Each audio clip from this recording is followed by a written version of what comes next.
আজ আমি যে কথাটা বলবো, আমার এই কথার ওপর কিন্তু ভিন্ন মত হবে। ধরুন অনেককে প্রশ্ন করা হলো যে টাকা বড় না ভালোবাসা? অনেকে হয়তো বলবে ভালোবাসা, আবার অনেকে হয়তো বলবে টাকা। কিন্তু যারা ভালোবাসা বলছে তাদের বলছি, ঠিক কথা। ভালোবাসা জীবনে খুবই দরকার। একটা মানুষ যদি মানুষকে ভালোই না বাসে তাহলে কি রইলো?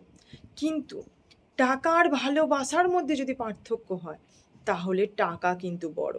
সেটা শুধু আজকে বলে নয়, সেটা সব সময়ের জন্যে। আগেও ছিল টাকাই বড়, এখনও আছে টাকা বড়, ভবিষ্যতেও থাকবে টাকাই বড়।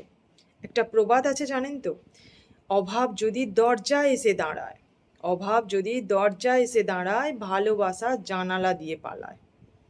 এটা প্রবাদটা আজকের নয়, অনেক দিনের। তাই বিশ্বাস করুন, টাকার ভালোবাসার মধ্যে পার্থক্য করলে 19-20-এর ফারাক ঠিকই, কিন্তু 20টা টাকা আর 19টা ভালোবাসা, এটাও সত্যি। ঠিক বললাম?